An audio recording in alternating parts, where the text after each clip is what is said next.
तो आज की इस वीडियो में बात करेंगे बीए फर्स्ट ईयर के फर्स्ट सेमेस्टर के इंग्लिश के most important topics and syllabus के बारे में।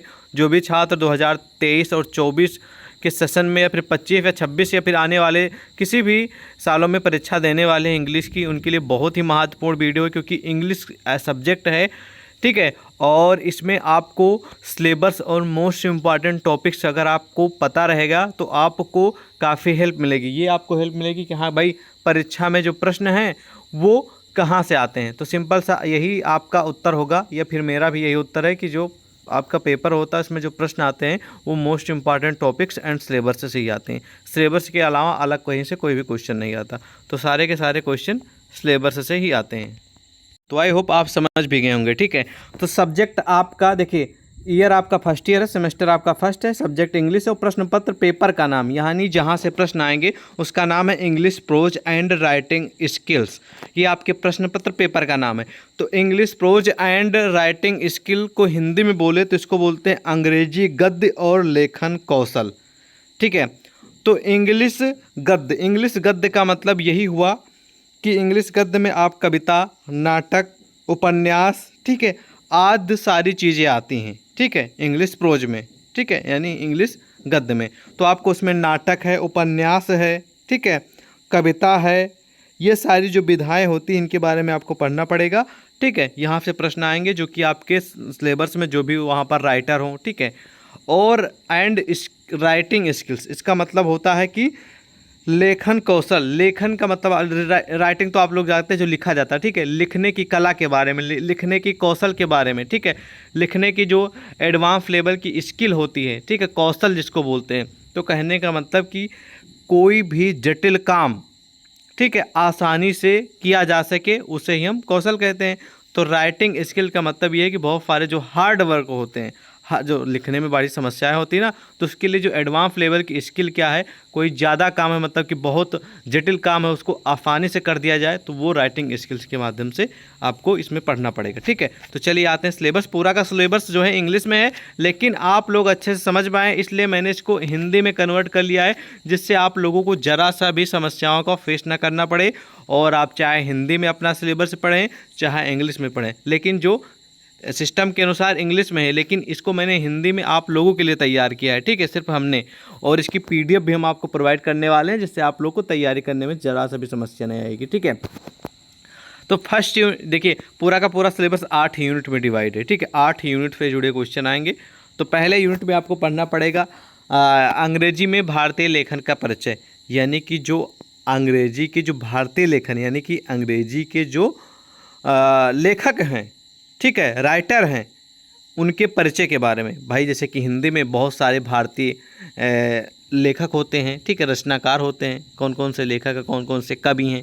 उसी तरह अंग्रेजी में जो भारतीय कवि हैं, लेखक हैं, उनके बारे में पढ़ना पड़ेगा। जैसे कि श्री अरबिंदो के बारे में, डॉक्टर रविंद्रनाथ टैगोर जी के बारे में, के.एस. का योगदान क्या रहा है, ठीक है, वेंकट रमणी के बारे में, भवानी भट्टाचार्य के बारे में, आर.के. नारायण के बारे में, ठीक है, मुल्क के बारे में, राज आनंद के बारे में, सरोजनी नायडू के बारे में, कमला मार्कंडे के बारे में, ठीक है।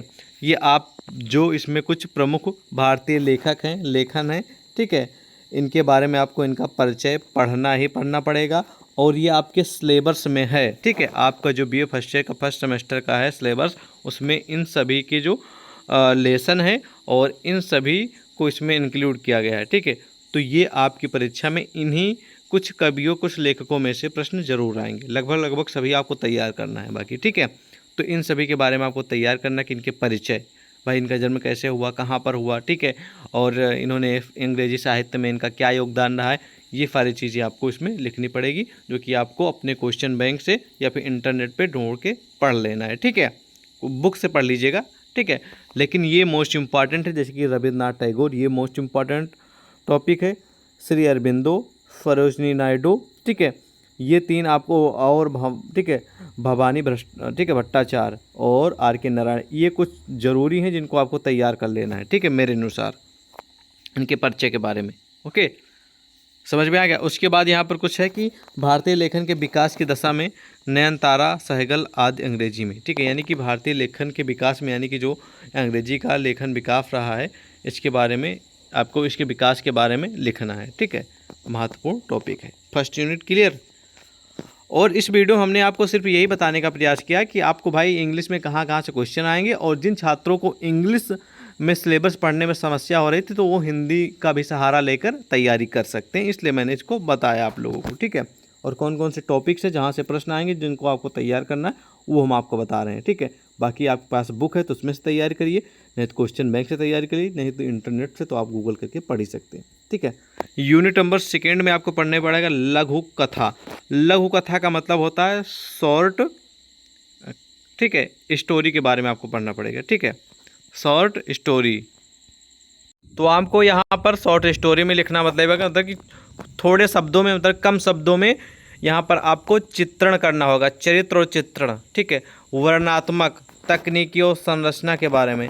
गद्य किसे, पहले तो आपको पढ़ लेना गद्य किसे कहते हैं। ठीक है, और गद्य के बारे में मैंने आपको बताया भी है भी। ठीक है, तो गद्य और इसके शैली, मतलब कि गद्य के प्रकार और गद्य शैली किसे कहते हैं, और गद्य के प्रकार। आत्मकथा किसे कहते हैं, तो आत्मकथा आप लोगों को मालूम है कि स्वयं पर, आत्मकथा का मतलब ये होगा स्वयं पर, यानी कि खुद पे लिखी गई कथा को आत्मकथा कहते हैं। जीवनी का मतलब होता है कि आप किसी जीवन, मतलब आप किसी दूसरे व्यक्ति के जीवन पे जो आप लोग लेख लिखते हैं उसको जीवनी कहा जाता है। ठीक है, तो ये सब प्रमुख विधा हैं। और संस्मरण, यात्रा वृत्तांत, आवधिक निबंध, औपचारिक निबंध, व्यक्तिगत निबंध किसे कहते हैं, औपचारिक निबंध, ये सारे मोस्ट इंपॉर्टेंट टॉपिक्स हैं जिनको आपको तैयार कर लेना कि जीवनी किसे कहते हैं भाई, और आत्मकथा किसे कहते हैं, संस्मरण क्या होता है, यात्रा वृत्तांत क्या होता है, औपचारिक निबंध किसे कहते हैं, व्यक्तिगत निबंध कहते हैं किसे कहते हैं, ये सब आपको सेकेंड यूनिट में पढ़ना पड़ेगा। ठीक, क्लियर। बाकी बढ़ते हैं हम यूनिट नंबर 3 में। यूनिट नंबर 3 में आपको पढ़ना पड़ेगा गद्य उपकरण। भाई गद्य के कुछ उपकरण हैं, जैसे कि थीम है, दृष्टिकोण है, वाक्य पैटर्न है, कल्पना है, सूर्या, मनोदशा है, प्रादर्श उपाख्यान है। ठीक है, और प्रतिपक्षी है, शक्ति है, डिक्शन है, उल्टा, हास्य और करुणा। तो ये कुछ इम्पॉर्टेंट टॉपिक्स हैं, गद्य के उपकरण हैं ये सब। ठीक है, क्या है, गद्य के एलिमेंट्स। ठीक है, जिनको आपको इसमें पढ़ना पड़ेगा। क्लियर। अब यूनिट नंबर आपको 4 में ये पढ़ना पड़ेगा लघु कथाएं, मतलब शॉर्ट स्टोरी के बारे में। जैसे कि वो हेनरी, ये बहुत ही प्रमुख अंग्रेजी के लेखक हैं, यानी कि इंग्लिश के राइटर हैं, जिनका नाम है ओ हेनरी। इनकी रचना है, ठीक है, यानी कि इनकी जो आपके फ्लेवर्स में रचना है, या फिर इनकी जो मतलब कि कहानी है या फिर कविता है। ठीक है, ओ हेनरी, इनकी रचना का नाम है द लास्ट लीफ। ठीक है, तो ओ हेनरी ने द लास्ट लीफ में क्या बताया है, ठीक है, किसके बारे में एक्सप्लेन किया है, और इसके बारे में आपको परिचय लिखना है। ठीक है, और दूसरे प्रमुख राइटर है जिनका नाम है एंटोन चेखव, ये भी प्रमुख इंग्लिश के राइटर हैं, लेखक हैं। ठीक है, इनकी रचना है विलाप। ठीक है, जैसे कबीरदास जी हैं, ठीक है, सूरदास जी हैं, ठीक है, रहीमदास जी हैं, और तुलसीदास जी हैं। जैसे तुलसीदास जी की बहुत सारी रचनाएं हैं। ठीक है, और जैसे कि रामायण हो गई, वैराग्य संदीपनी हो गई। ठीक है, ये इनकी रचना हो गई तुलसीदास की। उसी तरह एंटोन चेखव है और इनकी रचना है विलाप। ठीक है, उसके बारे में आपको पढ़ना पड़ेगा, और वही आपके सिलेबस में है और यहाँ से क्वेश्चन आएंगे। ठीक है, और अगले लेखक राइटर हैं गाइडे मॉपासेंट। ठीक है, तो इनकी रचना है द टेरर। तो इस जुड़े क्वेश्चन आएंगे, और इन्हीं जो लेखक हैं और इनकी जो रचनाएं हैं, ठीक है, इन्हीं से आप लोगों के परीक्षा में कुछ, जब पेपर होगा तो उसमें कुछ पैराग्राफ दिए जाएंगे। ठीक है, लिखित वाले पेपर में, तो उसमें पैराग्राफ दिए जाएंगे, तो उनकी आप लोगों को संदर्भ सहित व्याख्या करनी होती है। यानी इंग्लिश में बोलें तो कॉन्टेस्ट, रेफरेंस एंड एक्सप्लेनेशन। यानी कि कॉन्टेस्ट का मतलब आपका हो गया, ठीक है, आपका कॉन्टेस्ट का मतलब आपका हो गया संदर्भ, और रेफरेंस का मतलब हो गया, नहीं सॉरी मिस्टेकिंग यहाँ पर हुई, 1 मिनट।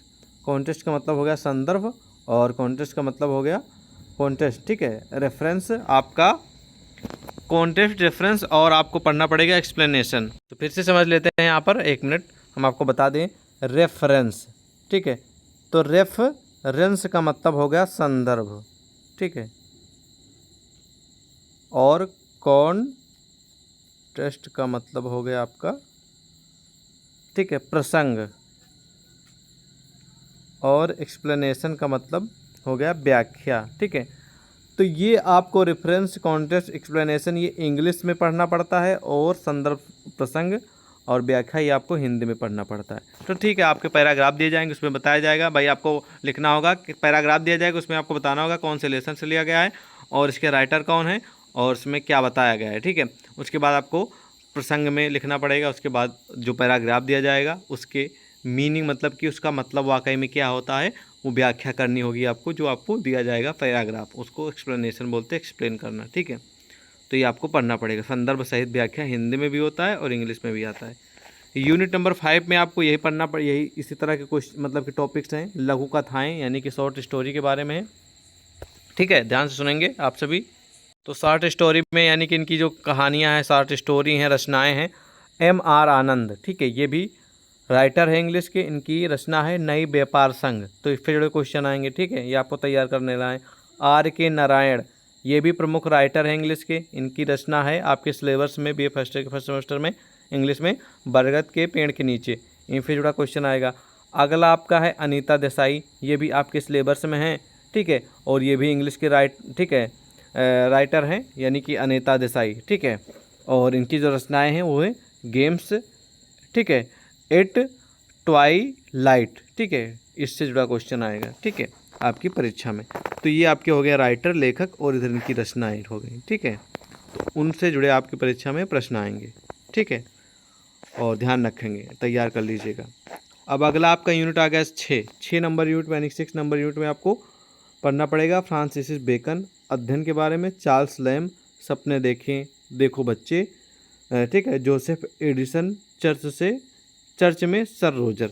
ये हो गए राइटर और इधर हो गए इनकी रचनाएं। ठीक है, अभी 7 नंबर यूनिट में आपको गद्य के बारे में है। इसमें पहला है ठीक है, वर्जीनिया वुल्फ महिलाओं के लिए पेशे। दूसरे नंबर पे है APJ अब्दुल कलाम, इनकी राजनीतिक और धर्म से परे देशभक्ति के बारे में पढ़ना पड़ेगा। और वर्जीनिया वुल्फ में महिलाओं के लिए पेशे के बारे में पढ़ना पड़ेगा। और हमारे प्रज्वलित मन से, मतलब कि APJ अब्दुल कलाम से संबंधित है। ठीक है ये। और अगला है अमर्त्य सेन और टैगोर और उनका भारत। ठीक है, तर्कशील भारतीय। तो ये हो गए इधर प्रमुख राइटर। ठीक है, और इधर जो स्टार के बाद है ये सभी हो गए इनकी रचनाएं, इनके नाटक, इनकी कहानियाँ, इनकी उपन्यास। ठीक है, ओके। अब अगला यूनिट है जो कि बहुत ही महत्वपूर्ण है, जहाँ से आपको करीब करीब 15 से 20 नंबर के प्रश्न आएंगे। 8 नंबर यूनिट से अंग्रेजी में कंप्यूटर और लेखन कौशल, यानी कि जो अंग्रेजी सब्जेक्ट है इसमें कंप्यूटर और लेखन कौशल के बारे में पढ़ना पड़ेगा। पावर पॉइंट, जो कंप्यूटर पढ़े होंगे छात्र उनको अच्छे समझ में आएगा, जो नहीं पढ़े होंगे उनको बहुत कम समझ में आएगा। ठीक है, तो कंप्यूटर क्लास जो नहीं लिए वो ले लीजिए, क्योंकि कंप्यूटर आज की डेट में बहुत मैंडेटरी हो गया। ठीक है, तो ये जो कंप्यूटर आप पढ़ेंगे तो वहाँ पर MS ऑफिस के 4 पार्ट होते हैं, यानी कि 4 में डिवाइड किए गए 4 पार्ट में। MS ऑफिस एक पैकेज होता है। ठीक है, तो उसको MS आपका MS वर्ड होता है, MS एक्सेल होता है, MS पावर पॉइंट होता है और MS एक्सेस होता है। तो ये माइक्रोसॉफ्ट ऑफिस का एक पार्ट है जिसका नाम है पावर पॉइंट प्रेजेंटेशन। इसमें किसी इंसान को कुछ मान लीजिए पेश करना है टेस्ट के माध्यम से, स्लाइड के माध्यम से। ठीक है, कि हाँ भाई एक क्लिक किया दूसरी स्लाइड आ गई, एक क्लिक किया दूसरी स्लाइड आ गई। ठीक है, ओके, तो वो इसके अंदर बनाई जाती है, पावर पॉइंट प्रेजेंटेशन तैयार किया जाता है। ठीक है, स्लाइड का मतलब ये मान लीजिए कि कंप्यूटर पे लगा दिया गया भाई, इसमें लिखा है, ठीक है, इसमें लिखा है कि कबीरदास का जीवन परिचय आपको लिखना है। तो कबीरदास जी का जन्म इस सन में यहाँ हुआ था। उसके बाद दूसरी स्लाइड आई, कबीरदास जी का जन्म इस गांव में हुआ था। फिर दूसरी स्लाइड आई, उसमें लिखा रहेगा कि कबीरदास जी की प्रमुख रचनाएं। ठीक है, इसी तरह उनके काव्य जीवन, इसी तरह मतलब स्लाइड चलती रहेंगी। आपने किसी चीज़ में देखा होगा स्लाइड चलती हैं, एक स्लाइड आई फिर इसको कंप्यूटर से हमने क्लिक कर दिया, दूसरी स्लाइड आ गई, तीसरी स्लाइड आ गई, जैसे आप लोग फ़ोटो देखते हैं। ठीक है, उसी तरह एक के बाद एक स्लाइड आती है। तो ये आपको इसमें पढ़ना पड़ेगा। पत्र लेखन, औपचारिक पत्र किसे कहते हैं, अनौपचारिक पत्र किसे कहते हैं। ठीक है, और पूछताछ और शिकायतें पत्र किसे कहते हैं, इसके बारे में आपको परीक्षा में आएगा कि भाई शिकायतें पत्र, शिकायत अगर हमें कहीं पर करना है तो उसके लिए पत्र कैसे लिखें। ठीक है, शिकायत निवारण पत्र, यानी शिकायत का मान लीजिए हमें निवारण करना है, समझना है, ठीक है। उसको मान लीजिए कोई शिकायत का निवारण, कंप्लेन जो है कोई निवारण यानी समझौता करना है, ठीक है। उसका पत्र कैसे लिखेंगे, ठीक है, वो आपको पढ़ना है। और यहाँ पर 3 नंबर पे आपको पढ़ना पड़ेगा माइक्रोसॉफ्ट वर्ड के बारे में। तो माइक्रोसॉफ्ट वर्ड में आपको जितने की एप्लीकेशन होते हैं, ठीक है, या फिर कुछ ऑफिस संबंधित कुछ चीज़ें लिखी जाती हैं, नोटिस, सूचनाएं, ये लिखी जाती हैं माइक्रोसॉफ्ट वर्ड में, ठीक है। लेटर ऑफ का उपयोग करके बायोडाटा सीवी तैयार करना माइक्रोसॉफ्ट ऑफिस में, यही सब चीज़ें होती हैं। उसमें सीवी तैयार की जाती है, इसकी रिज्यूम जिसको बोलते हैं, ठीक है। नौकरी से पहले जो आपको कहीं पर मांगा नहीं जाता, बायोडाटा दीजिए, सीवी, ठीक है, उसी को सीवी, ठीक है। और किसी को रिजाइन देना, इस्तीफ़ा देना, तो ये सब तैयार जो मैटर है वो पूरा माइक्रोसॉफ्ट ऑफिस पे तैयार किया जाता है, वहाँ पर लिखा जाता है। उसके बाद एप्लीकेशन सारे तैयार किए जाते हैं, ठीक है। इसका परिचय हो गया। ऑनलाइन लेखन यानी कि जब कुछ चीज़ हम ऑनलाइन लिखते हैं उसके बारे में, ऑनलाइन लेखन के बारे में बताइए। तो ब्लॉगिंग, जब आप गूगल पे कुछ भी सर्च करते हैं, ठीक है, कुछ भी सर्च करते हैं, आपने सरकारी रिजल्ट तो सर्च किया होगा ना, ठीक है। तो सरकारी रिजल्ट जब आप सर्च करते हैं तो आपकी समझ वेबसाइट आती है। तो वेबसाइट पे जब आप क्लिक करते हैं तो आपको बहुत सारे उसमें लिखा रहता है कि हाँ भाई ये नौकरी है, और इसमें ये आपको उम्र होनी चाहिए, ये उसमें पढ़ाई मतलब कि आपकी क्राइटेरिया ली जाएगी कि इस बेस मतलब कि एज दिखाई जाएगी कि हाँ भाई इस 18 वाले अप्लाई कर सकते हैं, 18 साल से ऊपर वाले अप्लाई कर सकते हैं, ठीक है। और साथ साथ में आपको बताया जाएगा कि आपकी क्वालिफ़िकेशन क्या होनी चाहिए। तो वो जो लिखा रहता है वो ब्लॉगिंग ही है, ठीक है, उसको ब्लॉगिंग बोलते हैं, ठीक है।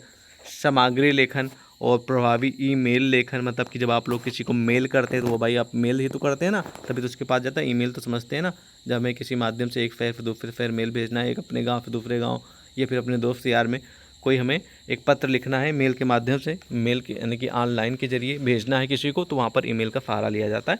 तो ये हो गया इसका परिचय। ये PDF अगर प्राप्त करना है तो व्हाट्सएप पे मैसेज कर दीजिएगा। जय हिंद।